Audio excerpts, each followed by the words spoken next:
Following on from our video on the Emperor's new clothes, it's been suggested to me that we have a look at the Snow Queen. And this is a long story, but well worth taking time over, so we're going to look at it in 4 parts. And I'm going to explore the themes we find in common with other folk tales and mythologies, as well as those that may be found in the Bible. I've based what I've done today on a highly entertaining and relatively short retelling by overly sarcastic productions, and I'll put a link in the description.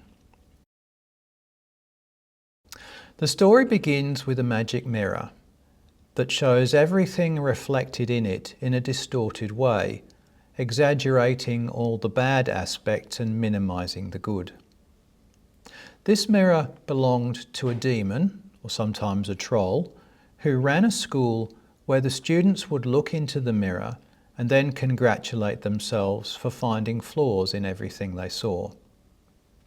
Eventually, the demon and his students decided to take the mirror to heaven and mock God, but the mirror slips from their grasp and shatters into 1,000,000 pieces. These pieces then flew all over the world, embedding themselves in people's eyes, causing them to see only the bad in everything. But the shards were especially dangerous if they lodged in someone's heart.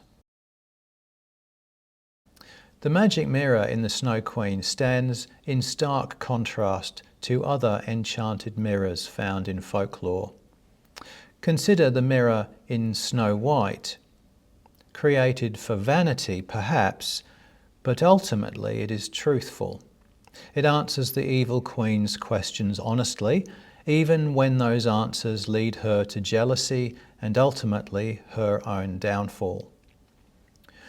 Or the enchanted mirror in Beauty and the Beast, which allows Belle to see beyond her immediate surroundings and connect with her imprisoned father.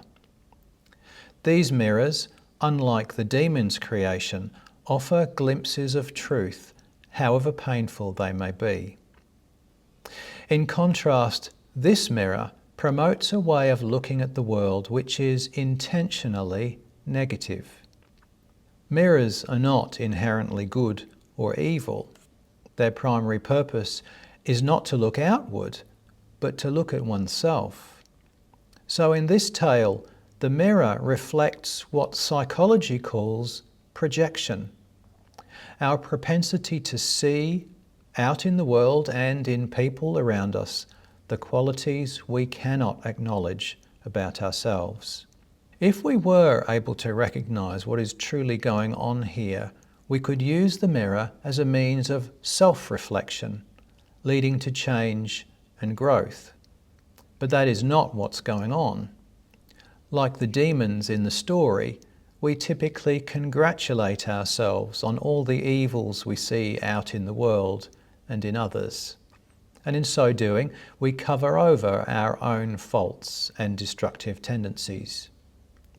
We know better.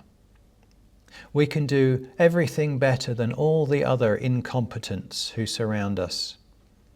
We start to tell people how they should do their job, and we yearn to take over. Ultimately, we are convinced that we could single-handedly solve the problems of the world. And this is how the demons ascend to look at God. Now we find similar dramas played out in other stories too. We have the doomed flight of Icarus. But in the Bible, in Genesis chapter 11, we see the Tower of Babel. And in the prophecy of Isaiah, we read these words, "How you are fallen from heaven, O Lucifer, son of the morning. How you are cut down to the ground, you who weakened the nations. For you have said in your heart, I will ascend into heaven. I will exalt my throne above the stars of God. I will also sit on the mount of the congregation on the farthest sides of the north. I will ascend above the heights of the clouds. I will be like the Most High. Yet you shall be brought down to Sheol, to the lowest depths of the pit." Now, it's not particularly helpful to look at God as the big guy in the sky here. rather as divine love. You see, this love is unable to look at anything with the same negativity as the mirror does. And the mirror is ineffective against this true picture of God. So it shatters, unable to bear the weight of pure love and divine goodness. Falling back into the natural world, where the mirror continues to exert its power, the shards then corrupt humanity by lodging in the eye and in the heart. The eye represents the understanding faculty. The heart represents the will. And it is the heart shards that are described as particularly dangerous here. Emanuel Swedenborg's insights help us to understand exactly what's happening. A false idea lodged in the understanding may well lead to poor choices and evil actions, but this is easily remedied simply by recognizing and implementing the truth. After all, many people are taught many things in childhood only to abandon them later in life when they mature and start thinking for themselves. And this is what Swedenborg calls the evil of falsity. But something lodged in the will is much more difficult to remove because we love it. It distorts our view of the world, confirming and justifying itself. Yet we cling to that deception and are unwilling to let it go. This is what Swedenborg terms the falsity of evil. And the only way we can be released from those false ideas and evil intentions is to see their reality, which often requires that we experience the full destructive power of them. We rarely let go of anything we love until it has almost destroyed us. And this is the journey we're about to travel with Gerda and Kay. Think about the people you know who are constantly negative and critical of you, who are always right, inflating their own achievements, who you see make snide remarks behind others' backs. Do you really want to be around them? The fact is, such people isolate themselves by that behaviour.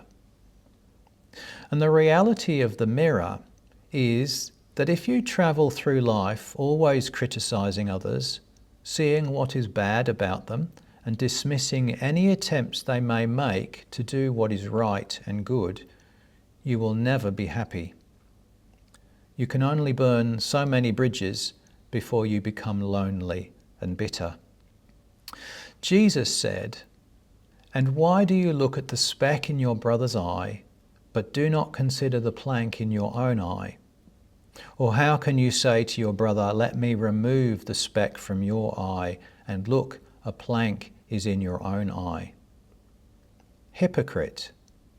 First remove the plank from your own eye, and then you will see clearly to remove the speck from your brother's eye."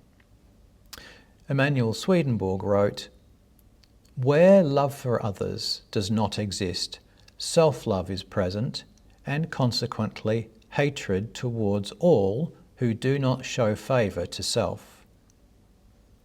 As a result, they see in the neighbour nothing except his evil. Or if they do see anything good, they either perceive it as nothing or else place a bad interpretation on it. Especially when they enter the next life, a feeling of hatred is manifest in every single thing. They wish to try everyone, and indeed to pass judgment on them. Their one desire is to discover what is evil in them, all the time having it in mind to condemn, punish, and torment.